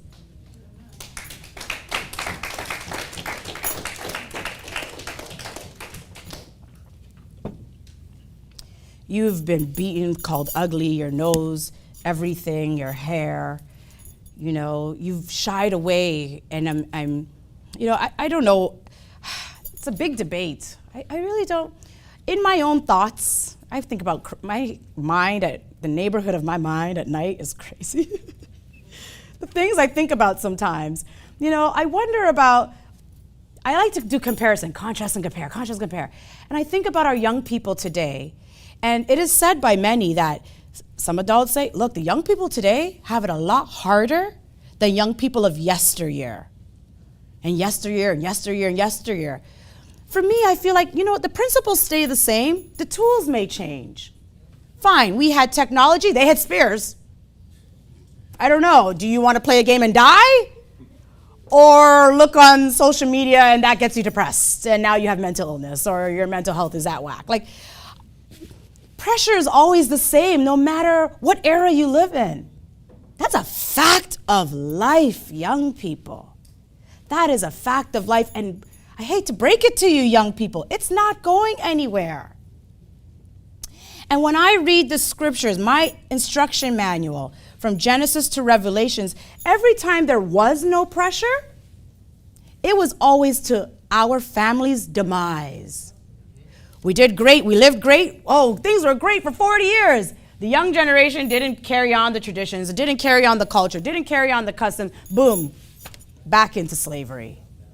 Oh, you're not following? You're not keeping, oh, really? You're not keeping my Passover? Slavery? Oh, really? You don't want to keep the Feast of Tabernacles? Slavery? Oh my gosh, you don't think it's necessary to be baptized in my name? Slavery? Really? You want to do Christmas, huh? Like Teacher Jaden said, you're spiritually following after other gods. Guess what? Spiritual bondage for you. Slavery! Oh, wasn't harsh enough? I see. Okay, so babies going into alligators' mouths, that didn't wake you up? Because you like the Christmas tree and you like the Valentine's foolishness? Oh, I see. Okay. I'm going to give you 400 years of slavery. And guess what? I'm going to remove myself. Slavery, because you're stubborn and stiff-necked and no humility. And you don't even know the name of me, the one true living God, the God of Abraham, the God of Isaac, and the God of Jacob. Again, what I love about the lion and the sheep in that story is you have this older lion teaching the cub. It's a relationship. It always is. The elders have their rightful place in a nation. In the Western Hemisphere, and I don't know what happens, it's very different from the rest of the world, and it's very telling because during the pandemic, what happened to all the elderly people in the Western Hemisphere? They passed, right? They died. Because the mindset here is that you get, success. This is what success looks like. Go to school, get a fancy job, leave your home, become a professional, and put your parents in an old age home when they get old. That was never like me growing up. It was aunties lived with you, grandma and grandpa lived with you. It was a community. It was very tribal. We have always been a tribal people. Even right out of Egypt, we set up our camp and our tents, everything around the Ark of the Covenant as a family. Yes, the tribe of Benjamin was there. Yes, the tribe of Gad was there. Yes, but we were family and together because we are tribal. We are a nation of people that are always together. We are always a community amongst each other. But today's world has made that all go away to let you think, put your elders in an old home. Our elders have their rightful place in this Israelite nation. Their duty and their job is to teach the young ones. And guess what? That doesn't mean 5, 6, 7, 8, 9, 10, 20. It's anyone younger than them, even by a day. Share your wisdom, share your knowledge. That's one flip of the coin. The other flip is the youngers, to pay respect and homage unto those elders. Do you know in some countries, in some nations, when young people see an elderly person, you have to basically bow? And this bow is a sign of respect, obviously. It's, again, the relationship. But the other part is the young person bows to the elder for respect, and then the elder turns around because the young person says, it's my blessing. I need to bow because this elder is going to give me my blessing. And the patriarch of that family understands it. They know, whether it's male or female, the eldest of the family. Now, I'm not telling you here at Israelite Nation to go bow down to people. I'm not saying that at all, because we only bow down to the God of Abraham, Isaac, and Jacob. We will not bow down to man. So I don't know what would have happened if any of us were at the coronation. It would have been an ugly sight, an unlawful sight. But yeah, we have our duty, and as Teacher Jaden says, like, the world is doing tricks and circles around us, and it's really up to us to figure out how do we navigate this world to just be ourselves, because it is getting difficult out there. I mean, think about this, guys. Like, you are trying to be yourself in knowing who you are and trying to teach others this. And the world is bombarding you and your children with whether or not you're a boy or a girl. My gosh, I'm learning all kind of things I never thought I would learn. I just learned the other day, Taya, she's around, that when you put in your email, I thought it was a she and her. First of all, when I used to see she and her in the email, it just popped up on the scene. Boom. Oh, what's this? This is the new trend. Everybody's putting she and her in their signature. What does that mean? Should I be doing it? What is it? Like, what is that? You know? I identify as she and her. Okay, you couldn't tell by my name or looking at me, I guess. And this was during the era of COVID, right? This all kind of came about. I just learned CIS. You have to put she and CIS beside your name. And she's not here to give the breakdown of CIS because I really don't recall. Sis, to say that you're...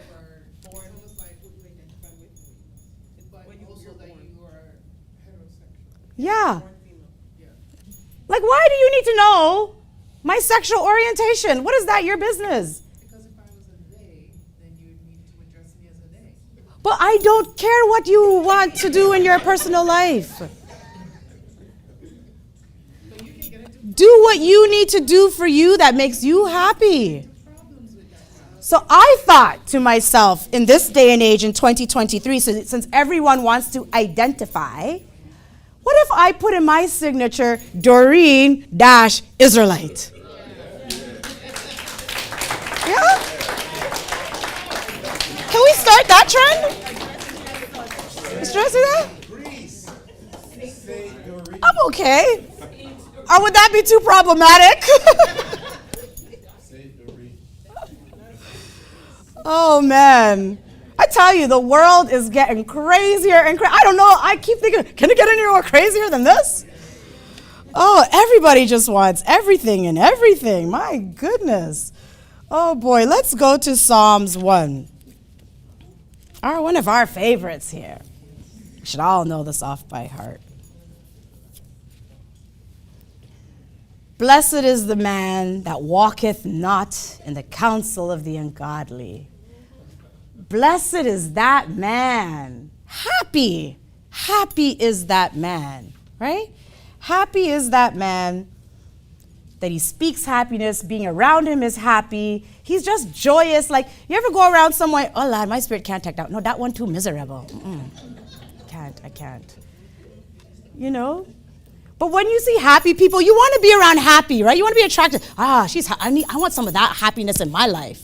Let me stay around that person. Let that happiness rubs off. You know, why is it miserable people? That saying, misery loves company. Miserable people always want other people around. Like, why is that? Where is the saying for happy people that want happy people around?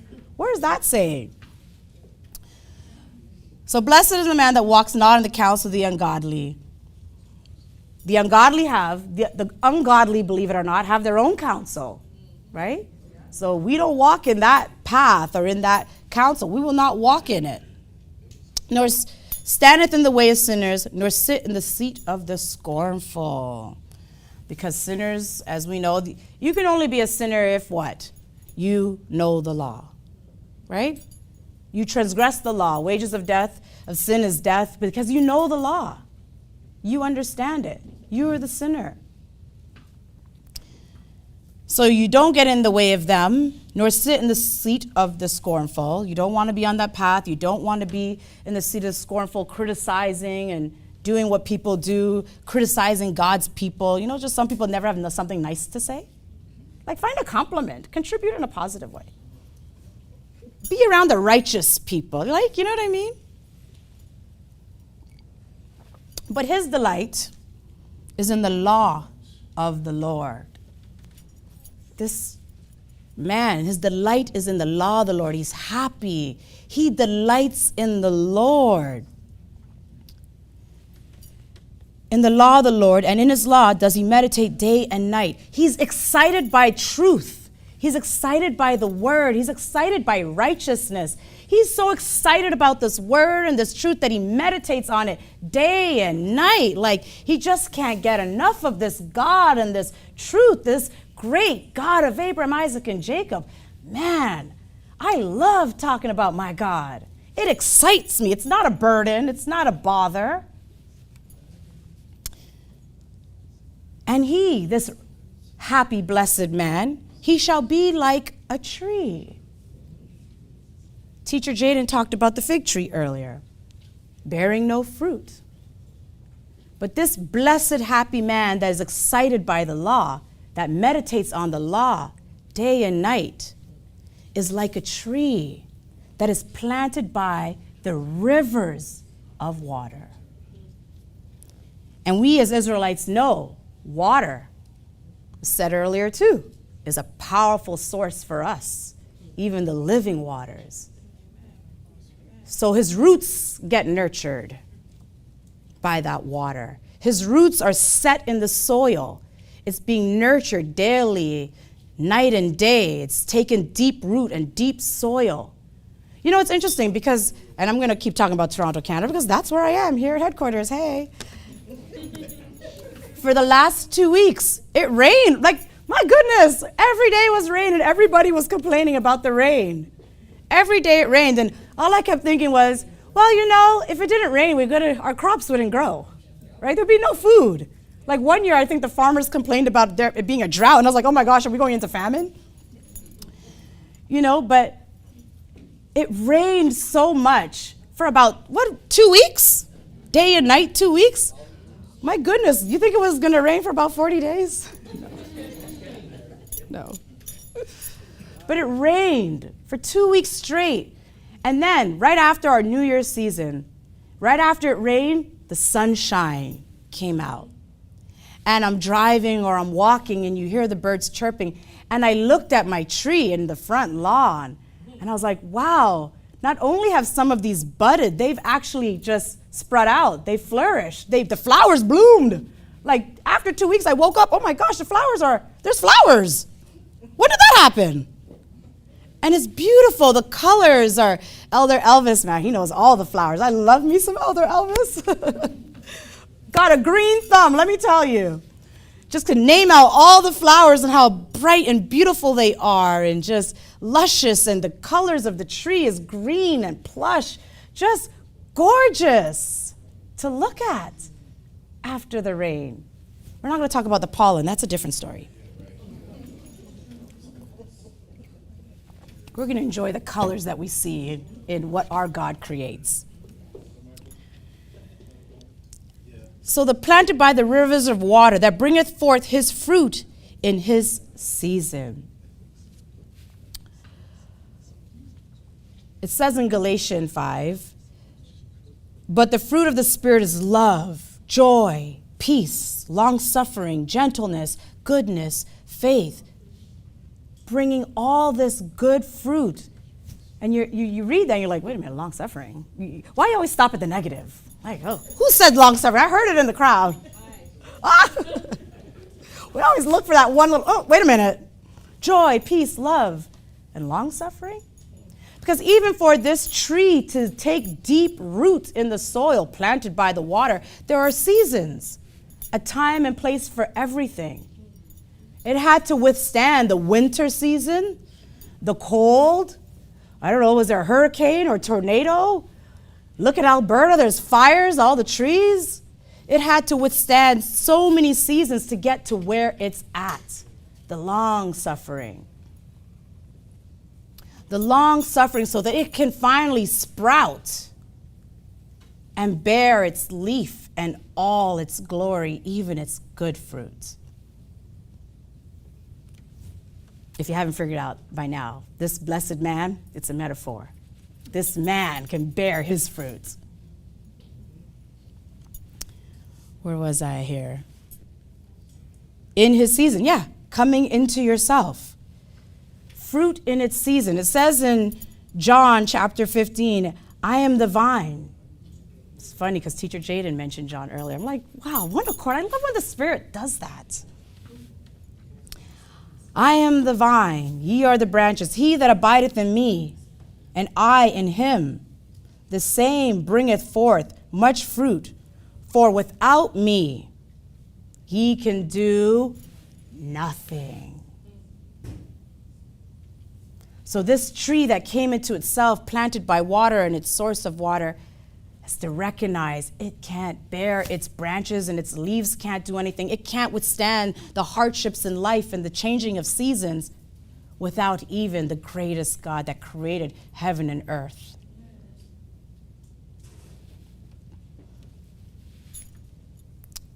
Whose leaf also shall not wither, and whatsoever he doeth shall prosper.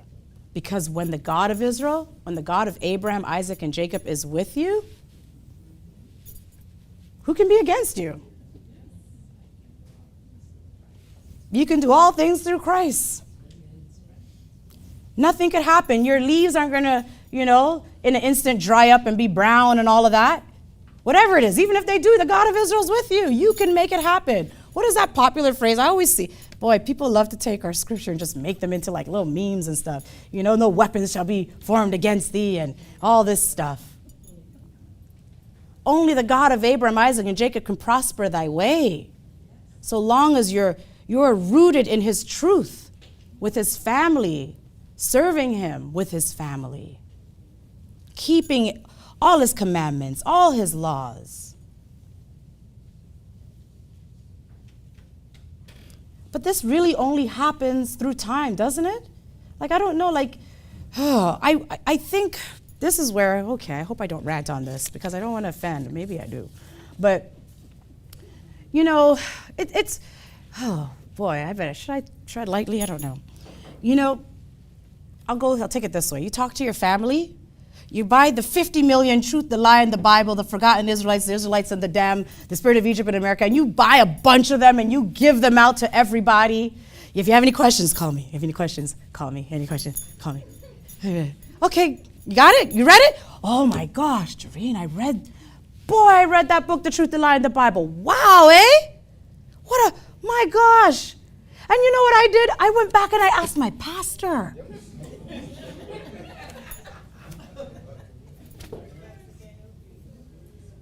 I'm sorry, did you not see who wrote the book? Why would you ask your pastor what? They didn't write the book. And it's always people that look like me. It's so hard. It's always people that look like me. I recently went to lunch with someone who is from the Middle East and got into, when you grow up in the inner city, urban areas, all these labels they give it, right? When you grow up in the hood, you go through some things. You go through some things. And this young man read a book. Oh man, I'm gonna mess up the title. Something Midnight in the Summer, something like that. It's just a nonfiction book. Fiction is make-believe. How did you know? Oh my gosh, I didn't want to say her name, but thank you. The shameless plug. Yes, he read one of her books, and he lives right here in Toronto, Canada. I hope he's not, if he's watching, hey. He read one of her books, and he related to the characters so much in that book that it behooved him. It moved him. His spirit was shaken. Again, he's from the Middle East. He doesn't necessarily look like me. It moved him so much to call the author of that book to just say, thank you, man. How did you know about Sudan people? How did you know about how to write this character? How did you know? And to say thanks. And here I'm sitting here thinking, but I gave out 50 million copies of The Truth, the Lie, in the Bible, and nobody called the author or even came back to be like, hey, can you put me in touch with the author? This truth is not an easy thing. So I absolutely agree with Teacher Jade in the sense of coming into your own, and because from within this has to happen. Coming into your own and recognizing who you are and doing what you have to do.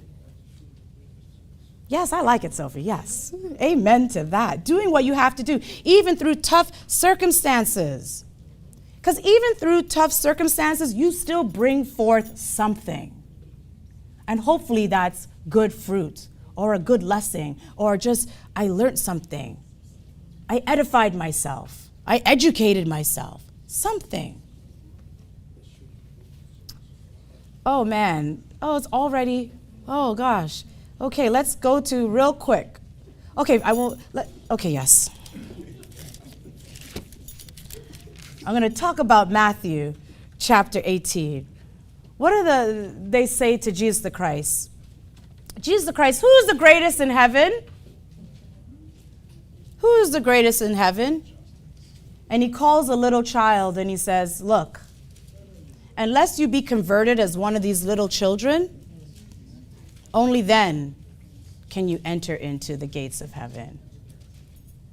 This learning lesson is like children, like you have a 3-year-old or a 4-year-old. But why? How does the sun come up? Who made the sun? But why? And where does it go? But why? And how did it? But who? But who said? And why? You know, little children can nag. Anybody been around little children?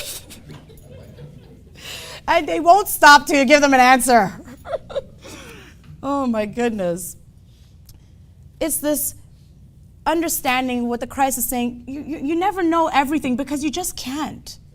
This humility, right? This humility, this obedience to the God of Israel, this respect to the elders even. You know, respect to your elders. Like, they know so much. Elders know so much. You know, you get a cut. You think you got to go take Advil and Tylenol. Your elders like, no, just go drink some tea or get some bush or put something and wrap it there and it will fix it. How did you know that? It worked. How did you know to do that? You know, a few years ago, I learned cloves help toothaches. You know, I'm still learning. You know, all these things. I'm looking at Elder Millie specifically here and Elder Yvonne over there. Oh my goodness, come on, spew it out. That's how we preserve our culture. Oh my gosh, the time. Okay, let's go to 2 Samuel chapter 6. We'll go to verse 12. And it was told King David, saying, the Lord has blessed the house of Obed-Edom and all that pertaineth unto him, because of the ark of God.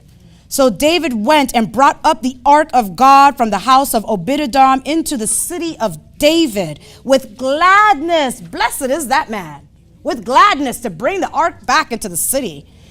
And it was so that when they that bare the ark of the Lord that had gone six paces, he sacrificed oxen and fatlings, because we're always eating and feasting. Why not? And we're happy because when we're happy, we eat. It just goes hand in hand to be an Israelite. That's our culture, you know. When we get together, we eat. That's how we bond. And that keeps us happy. You know, your clothes don't fit the next day, but it keeps us happy. You know, you might get diabetes and all this stuff, but you're happy to be with brethren and eating good food. You know, it's hard to deny good, flavorful food. Oh my goodness, especially when we have great cooks. Oh my goodness. So David and all the house of Israel brought up the ark of the Lord with shouting and with the sound of the trumpet. And I skipped a verse. And David danced before the Lord with all his might. And David was girded with a linen ephod. This is the King of Israel. The King of Israel, not caring who's looking, watching, caring if his clothes is scanty and showing things. He doesn't care if he's half naked. He's dancing with gladness in his heart because he's glad for the God of Israel, for the Lord. This is how we have to be. And not be like his wife, Michal, looking and despising while you dance in front of the handmaids. They saw everything. With gladness of heart, he danced. This is the king converting himself basically like a child. Like, You ever just dance and have a good time? You know, you look today and kings are, the pastor, and I can't do that, and talk to me this way and talk to me that way. He's in the, I'm going to say in the streets because today is where we always in the street dancing. Dancing with gladness of heart for the God of Abraham and the God of Isaac and the God of Jacob. Oh, just being what? Himself. Because everybody else is taken.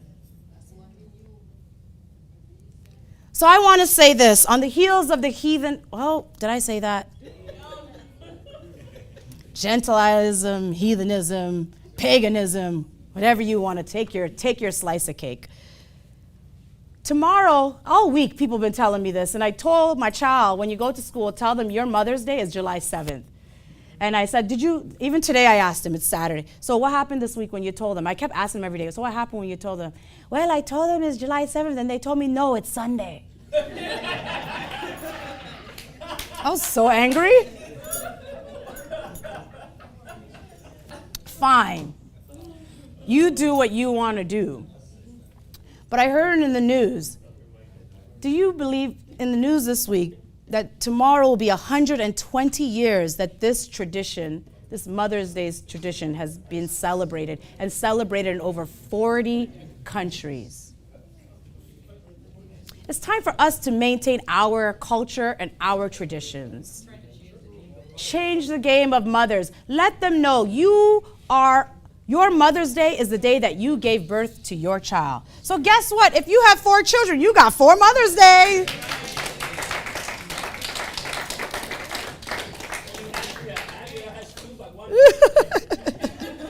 And if you have twins, then you probably just have 1 Mother's Day. You know, that is your ultimate and truthful Mother's Day. And I thank our elder Shadrach for all the wisdom and for not keeping it under a bushel, but as our elder for always teaching and explaining, because honestly, and he always says, it's so simple, Matt, what do you mean? And you're like, no. But it is that simple. It really is, and it's common sense, and they say sense is not so common. But I implore you, for those that are watching today in Cyberland, please, get in touch with us. Reach out, email, text, call. Be part of this family of truth. If you want to serve the one true living God, the God of Abraham, Isaac, and Jacob, then this is definitely the greatest place to be. Israelite Nation Worldwide Ministries.